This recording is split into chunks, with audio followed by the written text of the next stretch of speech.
What's going on, guys? Caleb here, Caleb's Property Maintenance. So I got a spring cleanup done this morning.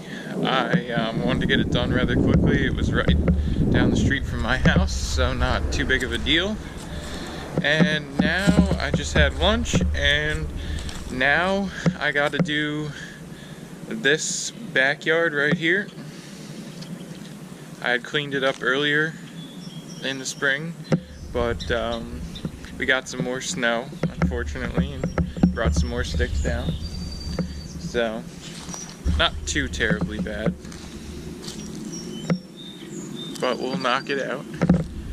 And then, I already did the spring cleanup next door here. This lawn here I don't mow. I just do the snow and the spring and fall cleanups. But this lawn I do take care of everything. So, I already did the spring cleanup, and we just have to trim that tree down in the back there. So, not too big of a deal, guys. Alright, let's get it done because my sister has a program that I gotta go to tonight. We will show you guys some of that too, so stay tuned and let's get going.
Alright guys, as you can see we got it all cut down. I think it looks a whole lot better now than it did.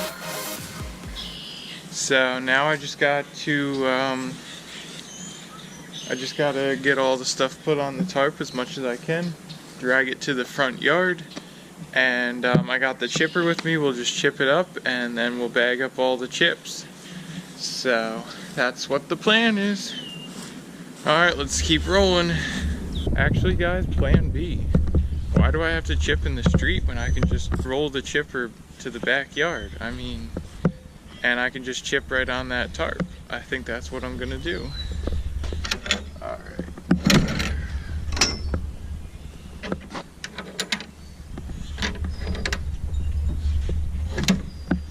I know you guys are thinking, but when, Caleb, when are you going to do the setup video? Don't worry, guys. It's coming very soon. Stay tuned.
Got the tree all cut up,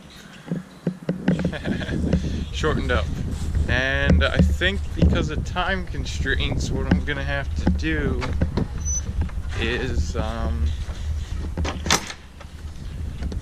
going to blow off the neighbor's roof because there is a lot of sticks on there, and then since I brought the pole saw in case I needed it on the tree, which I didn't, I think what I'm gonna do is I'm gonna cut down that branch that's hanging right there. Hanging down there, it's like hanging on by a thread. That is also my customer as well. So I think that's what I'm gonna have to do just because that's what the time will allow. So alright guys, we'll catch up with you in a little bit. So, got that branch cut down, got the roof blown off, so now I just gotta get ready, eat some dinner, and, or as I call it, supper. Eat some supper and go to my sister's program. So, alright, we'll catch you guys at the program. I'm walking in. Yeah, man. Alright, guys. Bring it on, guys. I don't want to be there. They're good. They're being weirdos, but whatever. We're going to the program. The guy holding the camera's a weirdo. Says my dad. The guy holding the camera is a weirdo.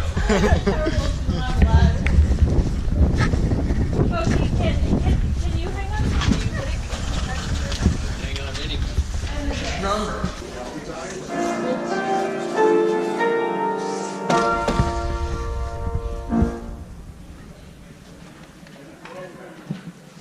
Pretty nice nursing home, guys. All right, let's wait for the program to get started now.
having us back. We are the Calvary Singers from Calvary Baptist Church, formerly known, the Calvary Singers are formerly known as the Calvary Baptist Homeschoolers. We've opened it up to all of our young people, and so not all of them are able to be here tonight. It is a school night, but we have a good number of our choir here tonight for you, and we have a program we're presenting, The Life of George Mueller. We've given you a program tonight, and how many of you have heard of the missionary George Mueller? Okay, good. Several of you. That's great. I'm excited. So some of the stories we'll share with you may be familiar to you, okay? It's a very shortened version of his life.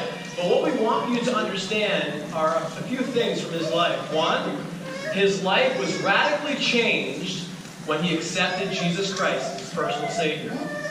That change in his life, that radical change in his life, brought about a burden to serve God and to share Christ with others. That's another point that you'll notice. He started several orphanages and would reach the orphan children that really were left to themselves and running the streets. They needed guidance, and he gave them the Lord.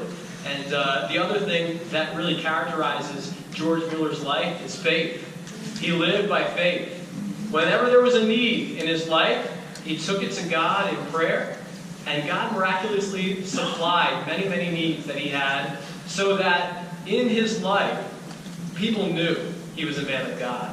And it's exciting to hear this story. I hope it's a joy to you, and you learn some things. We also have music selections that go along with those themes as we go through, so we hope you enjoy the program. Heart is the shepherd's voice I hear, out in the desert I venture, calling the sheep who've gone astray, far from the shepherd's fold away. Bring them in, bring them in, bring them in from the fields of sin. Bring them in, bring them in, bring them in, we must see Jesus.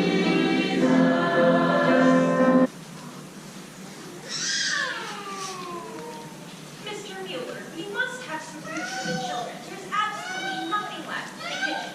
What are we going to do? Now, Mrs. Bentley, you've been with us long enough to know the answer to that. I know you pray for all the needs here. And God has always supplied, hasn't he? Well, yes, sir.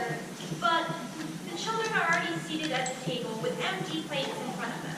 I'm afraid the Lord is going to have to answer very quickly this time. And I have no doubt that he will. He says in his word, your heavenly Father knoweth you have need of these things. Well, yes, but... Come, Mrs. Bentley, let's go into the dining room and thank the Lord for his provision. But the Lord hasn't provided. Come, Mrs. Bentley. Well, good morning, children. Good morning, Mr. Mueller. The Lord has promised in his word that he will supply all our needs through Christ Jesus. Let's bow our heads and close our eyes and thank him for how he will provide for us today.